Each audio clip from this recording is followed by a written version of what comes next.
Suratul Rahman makkiyatun. Bismillahir Rahmanir Rahim. Ngol ɗo ko inde Allah tedduɗo towɗon tigi woni ko innitira kanko Allah subhanahu wa ta'ala. Ar-Rahmanu Allah jeyɗo yurmende on mo hu yurmende mum huɓiti julɗo e kefero kaduna ɗo. Allama al-Qur'ana ko kankoni ko andini nde Qur'anare, mi mana ko kankoni ko janni Jibril Qur'anare nden, Jibril janni Muhammad janni en ene moppe ɗen. Khalaqa al-insana o tagi neɗɗo allamahul bayana, o andini mo ɓangandiye, o andini mo imɓe piji ɗin dendagal. Ashamsu ngenange wal qamaru e ndu lewru bi husbani ko kontirɗi ɗiɗi ni wona reweteɗi. Wanna jumu ɗe kode wa shijaru e ɗe leɗɗe yasjudani ɗiɗiɗi hino sujjana Allah tedduɗo towɗon. Wasamaha sama rafaha o ɓamtimo, wa wada al misana o waɗi peesirɗe ɗen. Allah tasgaw wonde wata ɓe bew fil misani e nder peesirɗe ɗen. Waqimul wasna ñiiɓine peesirɗe ɗen bil qiste no nunɗiri wala tuksirul misana, wata on ɗuytu peesirɗe ɗen yo onon buuseɓe laggine, yo onon metoɓe, yo onon etoɓe kala ko etete e ko metete e ko peesete lagine. Qur'an ninni wala tuksirul misana, wata on ɗuytu peesirɗe ɗen, wata on ɗuytu doosu on ka lekkele, wata on ɗuytu doosu on ka birkije, wata on ɗuytu doosu on ka kosan, wata on ɗuytu doosu on ka njuuri, wata on ɗuytu e dendanangal peeji ɗin. Wala tuksirul misana, wata on ɗuytu peesirɗe. Wal arda leydi ndin wadaha o wallinindi o waɗindi lil anami wonande tagore nden. Fiha hino e nder mayri fakihatun muyanteje wan nahlu e tamaroje datul akmami jomiraɗe cuume jomiraɗe foron. Wal habba e gabbedul asfi jomiraɗe foron jomiraɗe haako wono kabawal ngal e misal ndaare ko kaake bisilta toon si hewton, wono tigare nden on hoɓay si hewton, wono foññe kon on unay si hewton abbere nden. Warray haanu e uure ngolji, warray haanu ko ɗum woni e weli fotiji, ko ɗum wiyete arrayhanu, weli fotiji ay a sumbula bi mana gabbe wa samar e dimɗe, ko ɗum wiyete arrayhanu. Kala ko wiyete kon dimɗe huwa arrayhan, kala ko wiyete piinde e uregol huwa arrayhan. ɗum no fof no naati. Fa bi ayi ala'i rabbikuma, ko honɗum e nemaji joomi mon ɗin tukadibani fennoton onon yo yimɓe jinna. Allah wona hunde e nemaji joomi maɗa ɗin min yeddata ɗi fof majji min gomɗinayɗi. Wa khalaqa al insana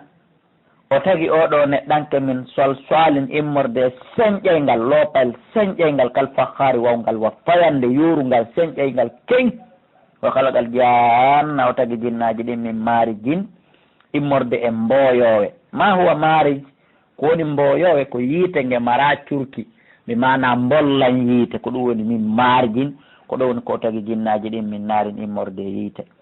Baba adama jinnaji ɗin ko yiite taga, baba adama yimɓe ɓen koye leydi taga, malaika ɓen koye annora taga. Fa bi ayi ala'i rabbikuma, ko on ɗum noon e nemaji joomi moɗon ɗin tukadibani fennoton ono yimɓe jinna. La ahadin min ni'matika ya rabbana nukaddib, wona hunde e nemaji maɗi min yeddata ko ayo Allah. En ala firde fa bi ayi ala'i rabbikuma tukadibani hande kadi. Rabbul mashriqayni ko kanko Allah jeyɗo fuɗirɗe ɗen ɗiɗi, mi mana fuɗirde nangen e fuɗirde lewru ndu. Wa rabbul maghribayni kankon jeyɗo mutirɗe ɗen ɗiɗi. Fa bi ayi ala'i rabbikuma tukadiban. Marajal baharayni ko kanko woni ko ɗeltimaje ɗen ɗiɗi, maayo ndiyam lanɗan gon e maayo ndiyam welɗan ɗan yalta ɗiyani ɗe ɗiɗi hino hawra, ɗe ɗiɗi hino fotta, ɗe ɗiɗi hino jillodira kono nanegoyi. Baynahuma hino hakkude majje barzahun heedode ka nder baharu ton. Tawate a yiyata hoggo ton, a yiyata vitirwal ton, a yiyata miiru ton, kono heedode no hakkude majje ndi eɗen ɗiɗi fottay kono ndi eɗen ɗiɗi jillondirta ya cheikhu. La yabghiyani ɗe bewindirta, mi mana ngoɗa diwata cewtota ko ukko e goya kadi cewtota ko ukko e ngoya. Ɗum ɗo ko golle Allah tedduɗo to ɗum. Ndiyam hino e basen goto ɗan memidirta, ɗan jillondirta, haqqille hino mettini jaɓinde ɗulle ko ɗum Qur'an wi en. Fa bi ayi ala rabbikuma tukadiban. Yakhruju hino yalta minhuma e majje kanje ɗiɗi al-lu'lu kange lu'lu wal marjan e kange marjan, ɗo fof ko façon kange. Fa bi ayi ala rabbikuma tukadiban. Wala hino wodani mo kanko Allah al jawari ɗeɗo laaɗe dogayɗe al munsha'atu tagaɗe moƴƴinaɗe fil bahari wonɗe ka nder bahar hakkay ko ɗe janɗi kala alami wono pelle. surtout wono ɗe batonji américain ɓe soyi ɗum no yaltiti no rondi guluje contenaire ji awa ko Allah moƴƴini ɗen ko Allah ɗelti bahar on yoɗi dogu e hoore makko wona porto fa bi ayi ala'i rabbikuma tukadibat Allah daali hey kullu man alayha kala ko woni kon e hoore ndi leydi laamiwo laamawo mariwo marawo jangiwo jangawo mari doole o mara Allah daali faan ɗum ko lannayi ɗum musidɓe julɓe suudu ma ndu hino jeeya ko wiya kon faan étage ji maɗa ɗin usine ji maɗa ɗin ɓiɓɓe maɗa ɓe rewɓe ma labaɓe ɓen kullu man alayha kala kon koye hoore leydi ndi faanin ko lannayi ɗum watte yiili wo yaɓoga heddo wajhu rabbika yesso joomimadol jalali joomiraɗo teddungal joomiraɗo mangu wal ikrami e teddungal fabi ayi ala'i rabbikuma tukadiban yasaluhu hino torade Allah man fi samad kala wonɓe nga kammuli wal arde e ka leyɗele ñande o ñande hino heɓudele kadi kulla yawmin kala ñalande huwa kanko Allah fi sha'nin himo e nder golle goo heccuɗe ɗe yahanki himo e programme heccuɗo o yahanki fabi ayi ala'i rabbikuma tukadiban sanafaruhu lakum ara men jarri bo wongo yahi ha tagalani kono yo satta koye en ɗiɗo si wiyama satta koye malaika naata kulle burure ɗen naata kulle ɗen ka hoɗo naata si wiyama astagalan ko yimɓe jinna ko ɗiɗo ɗiɗi tun suusi yeddude Allah e nder nangal tagore nde ko yimɓe e jinna suusi yeddude Allah kono yo satta koye en ɗiɗo min jarri bo toon wonirtani tun fabi ayi ala'i rabbikuma tukadiban ya mashara al jinni kono e dental jinnaji wal insi e yimɓe in istatatum son heeɓi feere son wawi son heeɓi doole an tan fudu nde si'o ton alegoy nde yaltoton min aqtadi samati ka seraji kammuli wal arde ka leydi wona hihi ɗo na e hoore leydi ndi hoore leydi Allah ndin wonɗon wona e ley kammu Allah ngu wonɗon son heeɓi feere ka yahon wonon hara na e hoore leydi Allah ndi wona e ley kammu Allah ngu tanfudu awa si'e yahon ton awa sele yahon ton awa yalte yahon ton waɗe ɗum awa Allah daali la tanfuduna on wawata selde yahon ton illa bi sultanin sona wondude e dalil ɗulle on dalil heɓotako ɓay noon ko satti o jaka ka suudu an wonɗa a wata yaltude ka suudu an sa yalti ka suudu an a mara ka yaaha donc haray eto famodiren fi no wonira ka suudu an fabi ayi ala'i rabbikuma tukadiban woto e won ka ley kammu Allah en mara ka soren haranaɗon yeddenmo kanko jeeɗo kammu ngon o woto e won ka hoore leydi Allah en mara ka wonen haranaɗon yeddenmo si wona ɗum haray en borrama fabi ayi ala'i rabbikuma tukadiban yursalu wurtete alaykuma e hoore mo on suwazun e ko wiyete kon mboyowe min naarin immorde yiite wanu haasun e ko wiyete kon sila fala tan tasirani hara noon on wawata wallidirde e ittugol ɗum ɗon e hoore moɗon kono yo yimɓe jinna watte hakkil suwazun ay lahabin ko ɗengal yiite min naarin immorde yiite gandanɗa hoorema mara curki wanu haasun e ko wiyete kon sila duhan yusaɗani kuma ilal muhshir ko wiyete kon sila fala tan kasirani tawa on wata wallidirde ittugol ɗum fabi ayi ala'i rabbikuma tukadiban fa ida shaqqati sama'u tumana tawi asama on seekike saabu jippagol malaika ɓen fa kanat o laatike wardatan ko wiyete kon wano guril ma wardatan netejo kaddi hani wawɗo wano nebban wawɗo wano guril tuma tawi asama on o seekike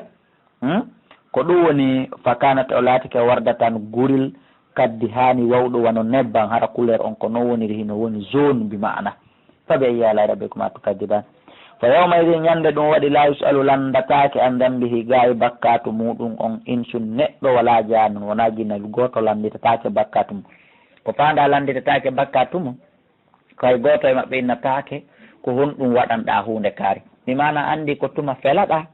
ko on sumati si waɗata e honno wiyete wullata adda porte sorti jaɓaneɗa ko goɗɗo e mabɓe landitatake woni fabi ayi ala'i rabbikuma tukadibani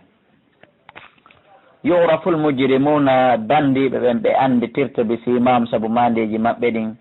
fa yuhadu ɓe nangirta binna wasi jubuji maɓɓe ɗin wal agdami e teppe ɗen ayiya goɗɗo hino nangira hawtidira hoore makko nden e teppe makko ɗen hino haɓɓidira nokku gotum tawale kadi mayatake nder ton fabi ayi ala'i rabbikuma tukadiban ɓe innane haadihi jahannamu ako ngeɗon yito jahannama allati nge yukaddibu biha wonno ko wonno fennude ɗum ka aduna almujrimuna bandi ɓen hande noon yattofuna hiɓe wangine baynaha hakkunde magge kange jahannama o baynaha mimin e hakkunde wulnge goo anin fattuge par fabi ayi ala'i rabbikuma tukaddiban waliman khafa nodani kala hulɗo maqama rabbihi daroyagol yeeso joyi makko jannatin e ko ɗum woni aljannaji ɗiɗi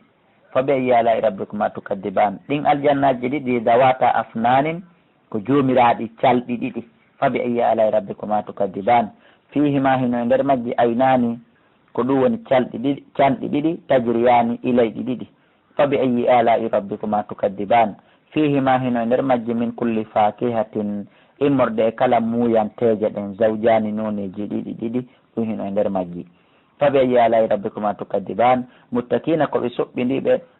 ka aljannaji toon ala furushin ko ɗum woni e dow danɗe bata inuha nder majje on mi mana daraje ko weƴƴita kon e nder danɗe ɗen min istabrokin ko immorde istabrok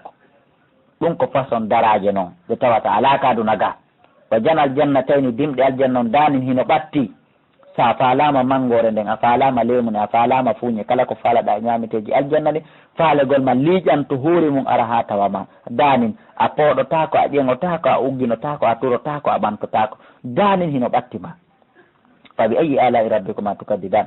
fi hinnayno ka nder aljannaji toon basirato tarfi sonnaɓe raɓɓinɗinaɓe darɗe ɓe darata goɗɗo si wona moodi maɓɓe yitere maɓɓe cikkotako e goɗɗum si wona moodi maɓɓe et puis lam yatmisuhunna memali ɓe insun ko wiyete kon neɗɗo ha hande qablahum ko adiɓe ɓe kamɓe modiɓe maɓɓe ɓen wala janun wona jinnawiɗ sonnaɓe ɓe jomboyten ɓen ka hurul ayni ɓe jomboyten ɓen ka aljannaji ɓe hurul ayni ɓe musiɓɓe an julɓe nene gotoɓe an sen wakkilike e rewi Allah ko sonnaɓe ɓe salmodirale e gorko ha hande sonnaɓe ɓe jooɗodale e gorko ha hande sonnaɓe ɓe foppodirale e gorko ha hande jinnawil memalɓe ko wiyete kon neɗɗo memalɓe ko an hurmbitata ko an ittatata pake fa bi ayyi ala'i rabbikuma tukadiban hakke ko ɓe laaba qur'an wi en ka annahunna al yaqutu wal marjan rewɓe ɓen ka aljanna hiɓe wawa kanŋe yaqutu ma kanŋe marjan andon noon en andagoy ko wiyete kanŋe yaqutu taho ma kanŋe marjan en andaɗen ko noon ɓe wayri ne laaɗo Allah sallallahu alayhi wa sallam maati goɗɗo ndaara e ɓeygu mum ka aljanna duuɓi 40 hara o hin ƴaali hakke ko sonnajo laaba duuɓi 40 hara goɗɗo no udditi kini e hunduko e gite mum fof no puttini ɓeygu mum ka aljanna duuɓi 40 hara o hin ƴaali ɗum no holli modi ka aljanna heege ala honno si wona ɗum a hin ƴayni hayso ko ɗaɓɓoygol ko ñaama ɗum no holli yaadu hurgo ala ka aljanna honno ɗum no holli mahin kaari jibini ƴetto e mboobo ma kaari fatike mahin hirodiren ma kaari no nawni mahin daaroyemo holli ɗum ala ka aljanna honno ɗum holli maƴinede ala ka aljanna honno ɗum sonkiɗa daaroyen ko ɗum waɗi holliɓe rewɓe fiilotako ñittotako durma yaltata e maɓɓe ɓe dekonata si wona ɗum ɓeygu ma ko wela e ma sa daarimo seeɗa durma yalti ma daarimo seeɗa o dekoni e ma a andi ay teggete maɗen e makko donc sonnaɓen ka aljanna ko ni wayi fula musum kum andanɗa hoore ma ko tuma kum moori kum maki kum waɗi kotani kum waɗi plaqué si kum wawa darade seeɗa en torodiri wota ɗum torompu en wota ɗum perdin en haron ken heɓude ɓeɗo sonnaɓe yo Allah jombin en ɓeɗo sonnaɓe amin fa bi ayyi ala'i rabbikuma tukadiban hal jazaa'ul ihsan illa al ihsan taw si joddi labandi moƴƴiri ndin wodani kadi sowona moƴƴinɗo golle o fa bi ayyi ala'i rabbikuma tukadiban ɗin aljannaji ɗon en gayni wa min dunihima hino toon aljannaji goo ɗiɗi kadi wa min dunihima hino toon ko hewta ɗiɗo ɗiɗi jannatani aljannaji goo ɗiɗi on andi en woli fi aljannaji ɗiɗi ka aljannaji goo ɗiɗi kadi no toon ɗi hewta fi ɗiɗi woluɗen ɗo ɗin ɗon kadi ko honno wayi fa bi ayyi ala'i rabbikuma tukadiban ɗin ɗiɗi muduhammatani koɗi haakoji ɗiɗi koɗi verji ko ɗum waɗi soko couleur vert ɓurata welude aɗen anduɗo sifaji aljanna o ko couleur vert e couleur blanche ko ɗum ɗon ɓuri ɗuɗude ka aljannaji ɗin ko ɗum penta fa bi ayyi ala'i rabbikuma tukadiban fima ino e nder ɗin ɗon ɗiɗi kadi aynani cande ɗiɗi naddahatani pullitotoɗi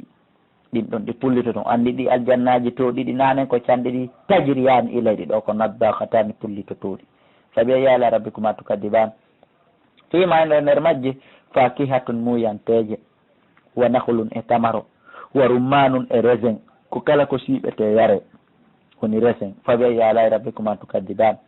fi hinna e nonde ɗin ɗon kadi hayratun jiwɓe suɓaɓe sutta hisanun labaɓe fa bi ayyi ala'i rabbikuma tukadiban hurun ye hurul ayniɓe musidɓe julɓe mago suratun raɓɓinɗinaɓe darɗe fil khiyami hino ka nder aljannaji ton. fa bi ayi ala'i rabbikuma tukadiban lam yatumithunna ɓen ɗon kadi memalɓe insu neɗɗo qabilam ko addi modi maɓɓe wala janmi wona jinnawi. fa bi ayi ala'i rabbikuma tukadiban muttakinara e soɓɓindi toon ala rafrafin e dow piluji gawluji hudurin haakoji wabu gariyin ko ɗum woni e hudurin haakoji heccuɗiɗi wabu gariyin e verji hisanin labaɗi. fabi ayi ala'i rabbikuma ko honɗum e nemaji joomi moɗon ɗin tukadibani fenno toon ono yimɓe jinna ɓay ko noon suusi yeddugol Allah ala hay e hunde ya rabbana e nemaji maɗin komin yeddata. tabaraka mawni ismu rabbika inde joomi ma nden dil jalali joomiraɗo teddu mangu wal ikrami e teddungal. suratul waqiya makkiyatun bisimillahi rahmani rahim. suratul waqiya ngool e afwan madaniyatun bisimillahi rahmani rahim. suratul waqiya ngol ɗo ayle ko noon ko makkiya e ne laaɗo Allah sallallahu alaihi wasallam ɓe landama e landiɗo wiiɓe Abubakar ne Siddiq won ko landi ne laaɗo ma shayyabaka ya rasulallah ne laaɗo ko ɗum furɗimma ne laaɗo maki shayyabatni suratu Hud wa waqiya wa tabaraka alladhi bi yadihi almulk wa idha shamsu kuwirat ɓe maki furɗini lan suratu Hud e suratu tabara e suratu amma yatasaaluna e suratu idha shamsu kuwirat. ko andi ngol en piiji boy hino yewta e nder majji amma noon ɗiya fof ko ɓuri kon fi ko fi kulaleji darngal woni ko yewta toon e musibaji e probléme ji amma ngol ɗo kañum ko yewta nder ga wona ko hulɓini ko fi façon aljannaji ɗin e ñameteji aljannaji ɗin e hurul ayniji ɗin. suratul waqiya hingol mari ɓural go'o kadi ne laaɗo maki man gara suratul waqiya kulla laylatin lam tusibhu faqatun abadan. kala duumiɗo e janngol suratul waqiya kala jemma ko wiyete kon tampere ɓalere nde mik Allah subhanahu wa ta'ala daali haray ɗum ɗon hewtatamo. Allah subhanahu wa ta'ala yiilay ɗum ɗon ko ɗum woni itta e makko. yo Allah nawina en faamugol waqiya ninana en janngugol ngol e duumagol ngol e gollitirgol kon e maggol. ila waqatil waqiya si darngal ngal darike laysa laha alamangal laysa alamali waqatiha daragol maggal on kadibatum fennowo mi nani darngal dari noon ken ko fenande tun noon ko haala o ɗum ala toon si darngal darike ala fennowo ngal. hafidatun hino jeeya e premier golleli darngal ko ngal waɗata so ngal darike premier maggal on hafidatun ko ngal joltinayi ngal kala townintiniноɗo kaduna ɗo e hoore hedditi ɓen rafi'atun ko ngal ɓantay ngal kadi kala on joltinnoɗo hoore mum jippini hoore mum. ida rujjatil ardu si tawini leydi ndin dillinama rajjan dillande mayri on wa bussatil jibalu pelle ɗen ɓorama bassan e ɓoregol fa kanat ɗe laatike haba an wano nduggu mum bassan sakitingu on say noon wa kuntum on laatoto onon tagore nden azwajan salasatan noneji tati. fa sabul maymana ko yimɓe ñaamo ma sabul maymana anda noon kon ɗon yimɓe ñaamo ɓe yewtoy toma e nder suratu wongol. wa sabul mash'ama e yimɓe nano ma sabul mash'ama anda kon yimɓe nano ɓe yewtete ɗum kadi e nder suratu wongol. wa sabiquna e aditiɓe e aditagol o wa on yii ɓeɗo noon ɓe aditiɓe e aditagol kala golle moƴƴe ɗen ko kamɓe aditoto ulaika al muqarrabuna ko ɓeɗo noon ɓattinoyteɓen ka Allah subhanahu wa ta'ala ko ɓeɗo wona ɗen adide sifanede fi jannatin nayim ɓeno e nder aljanna nema sullatun ɓeɗo koɓe jama minal awwalina immorde feƴƴinoɓe aditiɓe wa qalilun koɓe seeɗaɓe minal akhirina immorde sakkitoɓe ɓen bi mana as-sabiquna aditiɓe aditagol ɓe jeyama ɓurɓe ɗuɗude maɓɓe ɗen koye ɗiya moftanuuli feƴƴinuɗi woni seeɗaɓe koye mofte men enen Muhammadu woni e tafsirugo ɓeɗo bi mana annabajo kala annabajo nelaɗo kala nelaɗo mofte kala mofte ɓeɗo as-sabiquna ɓe woni ka premier mofte sakkitiroyɓe ɓen ƴetta seeɗaɓe ɓen no fiire awwalina mofte kala e akhirina mofte kala hino wiire kadi awwalina moftanuji arani ɗin akhirina mofte meɗen enen nelaɗo Muhammadu sallallahu alaihi wasallam sakkiti ɗon fo muɗum hino wona ala teɗo to ɗon daali ala sururin haray ɓe dow danɗe maɓɓe mawdunatin wertaɗe muttakina ɓe suɓɓidi alayha ton mutaqabilina hara hiɓe fewtodiri ya akh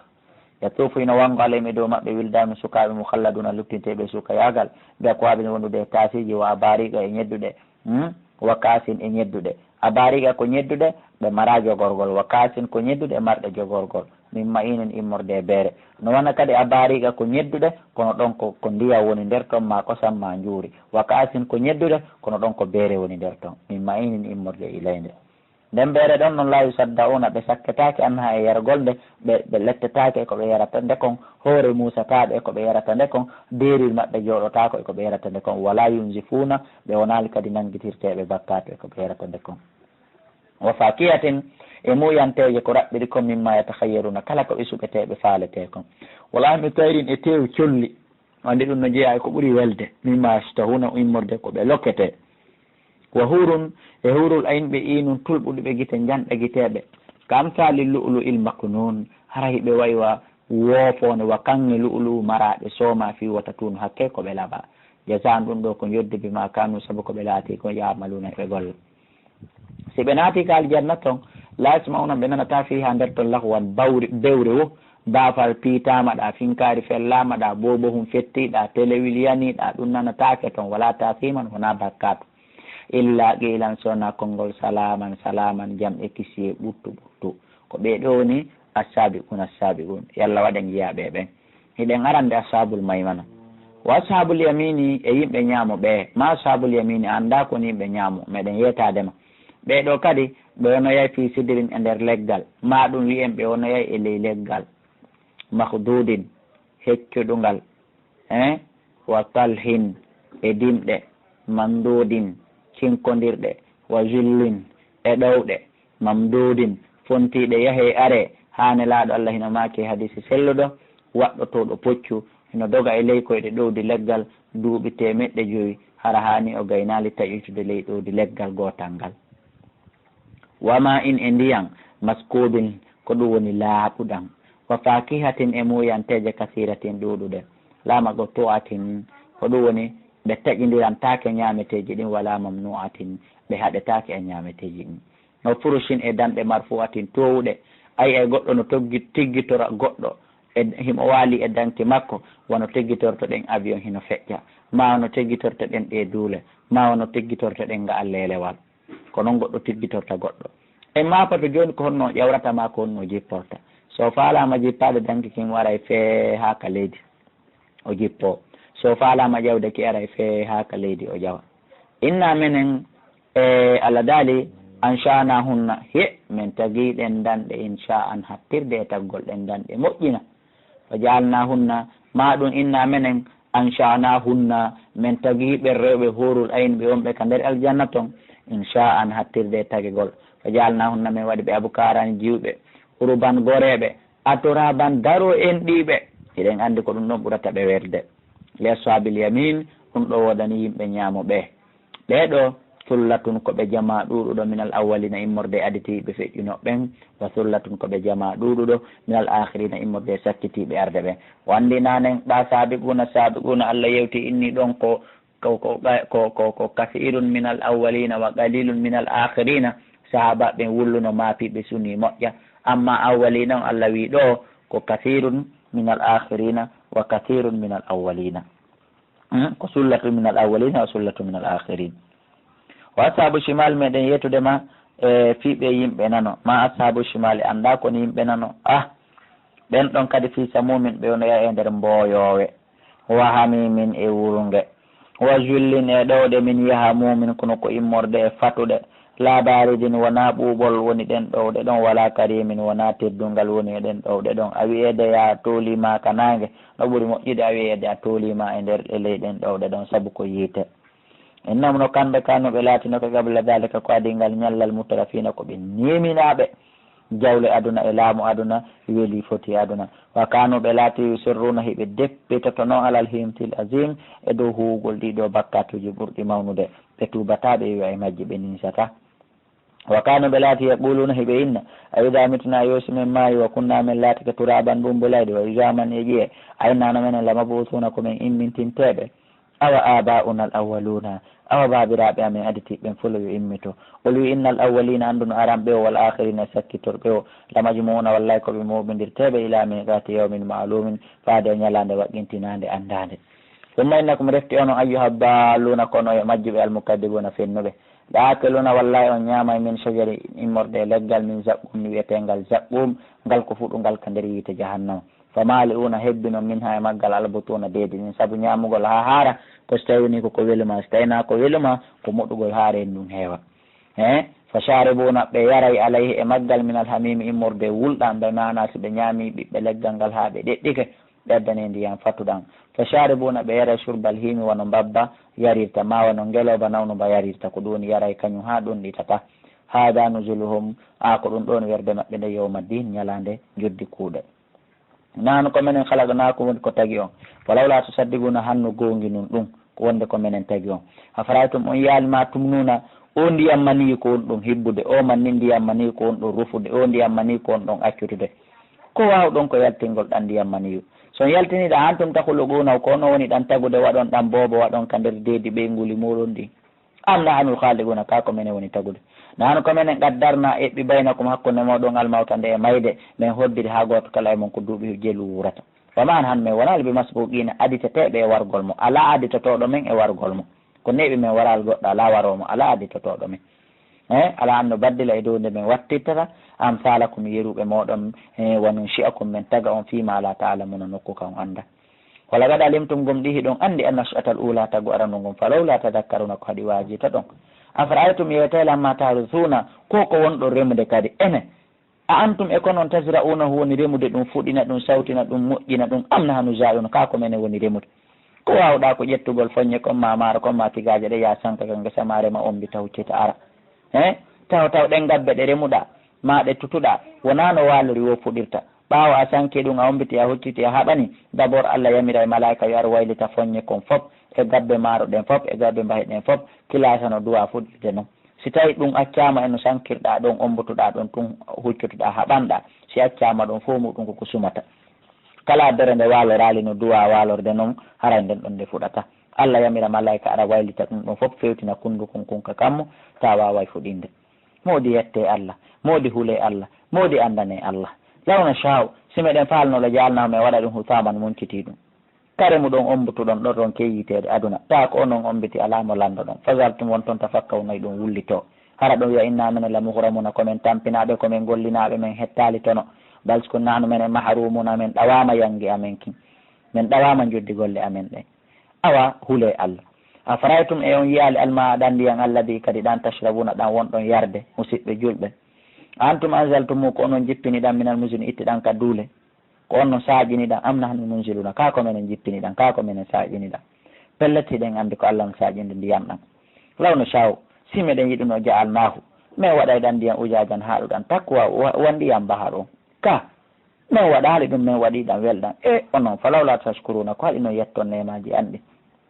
afaraytum yetelan kadi si ɗum feƴƴi annara nge yiite Allah ti nge turuna nge won ɗon huɓɓude ka fournuji mo o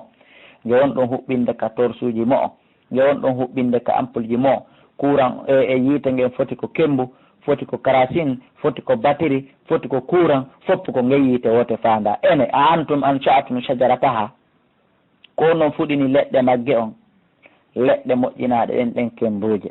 ma leɗɗe wonaɗe ɗen hiɓɓidirede kanje tigui yiite ngen huɓɓa ma leɗɗe moƴƴiniraɗe ɗen on gaz ma leɗɗe moƴƴiniraɗe ɗen on batterie ma leɗɗe moƴƴiniraɗe ɗen on buusi ma leɗɗe moƴƴiniraɗe ɗen ɗen amplie ko onon tagui ɗen leɗɗe amna hande mon suna ka ko menen tagui wallahi ko Allah subhanahu wa taala tagui hala darina han ko menen jaalnaha woni ko waɗi ngen yiite tabikira tan waaju par ce que on fof ɗon andi yiite ngen nge sunna min waɗi ɗum waaju fi on andu yiite ngen ko dansere